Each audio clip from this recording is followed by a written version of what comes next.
महानगर पालिका की अतिक्रमण शाखा की टीम जगह जगह से अवैध अतिक्रमण दूर करवा रही है। तब आज वार्ड नंबर 5 में अतिक्रमण शाखा की टीम पहुंची थी, जहां पर ठेकरनाथ मंदिर के पास रास्ते पर जो दशामा की डेयरी है उसे दूर करने की कामगिरी करवाई जा रही थी। लेकिन इससे वहां पर मौजूद लोग जो है वो क्रोधित हो उठे थे और उनकी ओर से बड़ी तादाद में इकट्ठा होकर अतिक्रमण शाखा की इस कामगिरी को लेकर विरोध जताया जा रहा था। जिसके बाद पानीगेट पुलिस थाने की टीम भी मौके पर पहुंची थी और परिस्थिति पर काबू पाने की कोशिश पुलिस की ओर से की जा रही थी। इस दौरान वडोदरा महानगर पालिका की अतिक्रमण शाखा की टीम और स्थानीयों के बीच में तू-तू मैं हुई और घर्षण भी देखने मिला था। तब आपको बता दें कि वडोदरा महानगर पालिका के डिप्टी म्युनिसिपल कमिश्नर सुरेश तुवर तुरंत ही वहां पर पहुंचे थे। उनकी ओर से लोगों को समझाते हुए अतिक्रमण को दूर करने की कोशिश की गई थी, लेकिन दशामा की डेयरी आस्था का प्रतीक होने से लोगों की ओर से इस मामले में हंगामा मचा दिया गया था। तब आइए सुनते हैं इस पूरे मामले के मद्देनजर डिप्टी म्युनिसिपल कमिश्नर सुरेश तुवर की प्रतिक्रिया। आज रोज પૂર્વજોનના વોર્ડ નંબર 5ના વિસ્તારમાં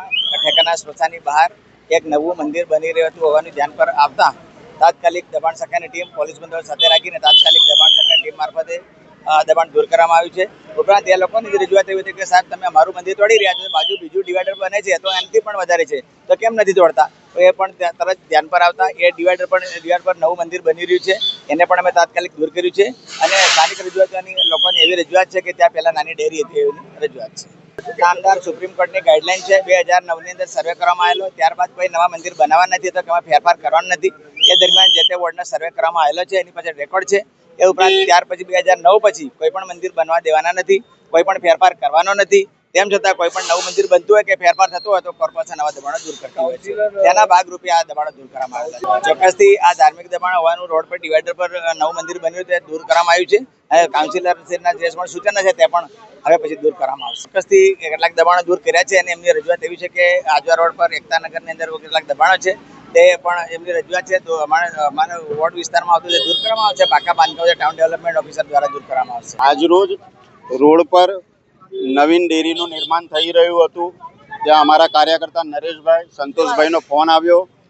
જ્યારે એક ડેરીનું રોડ પર નવીન થતી હતી એમને એવું કીધું કે ભાઈ રોડના દબાણમાં આવે છે તો એ ના થવું જોઈએ, તો અમે વાંધું પણ અહીંયા એક જૂની ડેરી હતી જે વર્ષો જૂની હતી, એમાં અમે અધિકારીઓને ના પાડી, તેમ છતાં અમારા ફોન પર અમને કોઈ રિસ્પોન્સ ના આપ્યો તો અમે ચારેય કાઉન્સિલરો સાથે આવીને એનો સખત વિરોધ કરીએ છીએ ને આગળ જેટલા બી દબાણો છે એ એમને અમે સાથે લઈ જઈ અને તોડવા માટે અમે અરજી આપીશું કે આગળ જેટલા બી દબાણો છે આપણે તોડવા પડશે। અમે અહીં આવી ગયા છે, એમને રજૂઆત કરીશું કે આગળના દબાણો તમે અમારી સાથે રહીને તોડો, કેમ કે જે વસ્તુ આજે પૌરાણિક છે એમને નથી તોડવી જોઈએ પણ એમને તોડી છે એ બહુ મોટું ખોટું કાર્ય કર્યું છે। એ હવે તપાસનો વિષય છે, અમે આજે સ્ટેન્ડિંગ છે એમાં કમિશનરશ્રીને બી રજૂઆત કરીશું। અમે ચારો કાઉન્સિલો અમે પોતે સૂચન કરીશું કે જે આ વસ્તુ થઈ રહ્યું છે ખોટું થઈ રહ્યું છે, એનાથી ખૂબ અસંતોષ પબ્લિકમાં થઈ રહ્યો છે, આવું ના થાય એના માટે ખરેખર એ લોકોએ તકેદારી રાખવી પડશે આવનારા સમયમાં।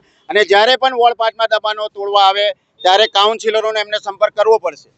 ના, એ પૌરાણિક ડેરી છે, એને અમે ઉપર અમારા સંકલન કરીને જે હતી અમારી પાસે એના ફોટોગ્રાફ્સ છે, એ डेयरी એટલી હયાત અમે રાખવાનો 100% ટ્રાય કરીશું। हमसे जुड़े रहने के लिए हमारे YouTube चैनल को सब्सक्राइब करें और नई वीडियो की नोटिफिकेशन के लिए बेल आइकॉन को दबाएं।